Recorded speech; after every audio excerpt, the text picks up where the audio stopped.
Liam, what's it like to be in a big fight week again? Good, nice feeling to be back under the lights. That's what I meant by, I think people just forgot about me because I haven't been under the lights and on the main stage for a good few months now. But it's nice to be back here and I'm looking forward to Saturday. If you're back to being under the lights in Dallas like you were, what has that done for you as a fighter? Not just the fight itself against Canelo, being around all the hullabaloo in that week.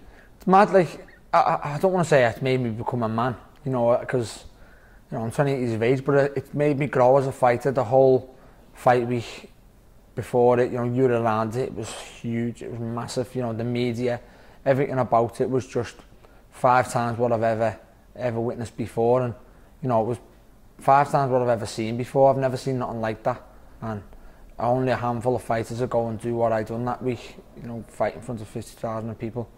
Not many fighters will get to do that in their career, so I look forward to seeing what I've learned.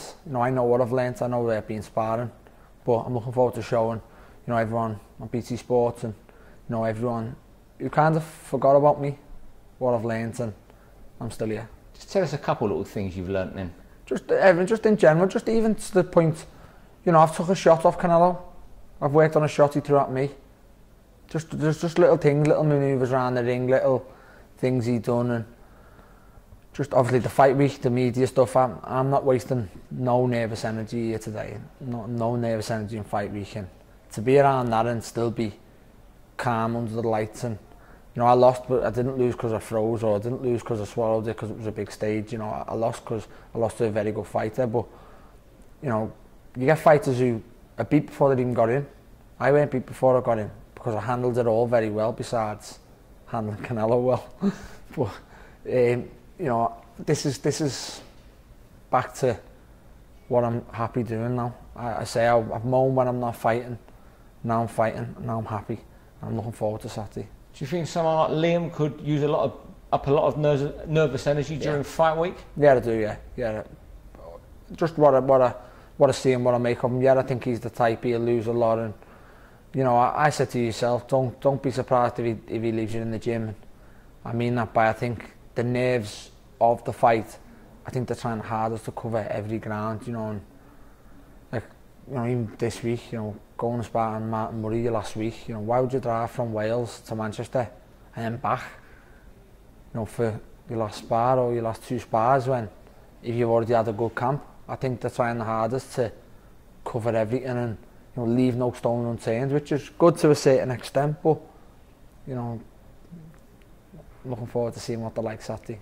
Do you think he might have sparred too much for this fight? I know you've sparred over 100 rounds. I don't know how many they sparred. I don't know what they've done, but I think they've even the Vegas situation. I think that they've crammed that in, and 3 weeks out from the fight, and yeah, that is a long time to recover. I don't mean that, but did his body ever get used to going over there? And it might not have been as beneficial as they think it was. His best spar over there was Ugas, and obviously I spoke over them spars as well. Obviously Salas, I was with Salas in Barcelona, and he was over for Crawley. I haven't spoken to him about it, to be honest with you, Joe has, but they can do what they want that they think is going to work for them. But again, when it comes down to me and Liam Williams in the ring, then them things mightn't work. Your face-off at the press conference was pretty intense. Did you gauge anything from that at all? No, I gauge what I need to gauge being around him. I've said this before, I don't need to beat Liam Williams sitting at that table. If I wanted to rally him up, I'll rally him and Gary up if I wanted, because I know I've got it in me. But again, I don't feel a need to beat him there.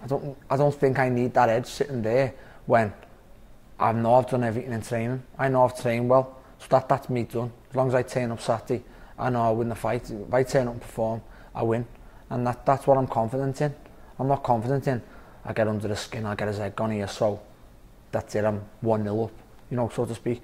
He said that he lost his cool against Corcoran because he had a dislike for Corcoran. So already I could have thought, well, there's a way to get to you. And I could have played that part. I could have made him dislike me. I could have said things. I could have been aggressive. I could have been, quite spiteful towards him. But I haven't. I've only said what I say every fight, and I've only said the truth, what I think. What made you decide not to, having seen someone's got under his skin before very easily? No, what made me not to, I think, the camp I've had, the camp I thought I was going to have, obviously you don't think you're going to have injuries. I was confident going into it, I had enough time that I have a good camp, I'm a better fighter than Liam Williams. And I just think it'll show Saturday, and that's what I was confident in. If I thought, this is a 50-50 one against it here, and I needed any other edges, I'd try and get them. And I just think, I think they're the ones that need everything to go 100% right for them to win this fight, and I think that's why Gary's trying to keep the reins on him. Yesterday didn't do the conference call with me, didn't do the the other radio interview with me, because I think the less confrontation we have together, the better Gary Lockett feels Liam Williams will be. Gary said that there's some quotes attributed to him where that Canelo finished you as a fighter, and that he denies saying it. But do you think he said one or two things to try and wind you up, though? Yeah, I do. But all I think Gary's doing is try to make me doubt myself after that fight. And look, I haven't seen the interview. I believe he's done interviews and he's done written things, and a couple of things may have got misquoted. But I said from the first press conference, he said something about the Canelo one, like I took a beating or something like that, and I remember saying it. Well, Gary Lockett's either one or two things. He's either full of shit and he's a liar, or he's a bad punter, because he worked the fight against Canelo and spoke about how well I done. Then, because I'm fighting Liam Williams, I said I took a beating. How can I take confidence from it? So, where are you? You're either a bad punter and you're a liar, or you're full of shit now and you're trying to get to me. So that's where I thought, I'll just take it. You're trying to make me doubt myself. Am I finished? But it's the worst thing you could think, because you'll see after Saturday that I'm far from finished. Since the Canelo fight, only very recently, you slipped over to Barcelona to fight Marian Kazaku to get the win that would allow the interim title fight. But did you take anything else out of that fight at all? No, it was just nice to be over there. It broke camp up a bit. Went over there, got under the lights, regardless of the opponent. Let a few power shots go. Just little gloves on. And it just felt a little bit different than a spar. I said, I boxed Saturday, I sparred Monday. It was just routine through camp. They were very professional about it. I didn't go and weigh in and then carb up and put all kinds of weight on. And I just used it as a tick over, sharpen my tools. Let's see if I've gone sharper than I was 2 weeks ago sparring. And it was nice to feel. I've broke it up, and that was the last time I was in the ring. Now weighing 7 months ago against Canelo Alvarez. A lot of people expect Canelo Alvarez to give up the title and the winner of this weekend's clash to be elevated to full champion and possibly fight Miguel Cotto. What would that fight mean to you, Cotto? That'd be unbelievable. That's what I set out to go and achieve now. I want to become world champion again. It's a bit of a bonus now. Basically, I beat Liam Williams, I'm world champion again, because I spoke to Della Hoya Saturday, and there's no way Canelo Alvarez is fighting at 154 again, and he said them words. He said he's huge, and he's sparring light heavyweight. So that's a bonus for me, because when I beat Liam Williams, I'll be upgraded to world champion. But the Liam Williams fight was first on the road to become world champion again, and then obviously if it's Cotto or if it's any of the others, then it's a bonus. But that's what I want to be involved in. I want to be in the big fights again, because regardless of the result, I loved every bit of that Canelo situation. How will you beat Liam Williams? I'll beat him. I'll do everything I can to beat him, whether I have to dig in deep or whether I can win doing what I do well. But I'll beat him. But I'm quite confident, very confident, to be honest with you, that I can break him down and I'll stop him. But I'll mark him up, believe me.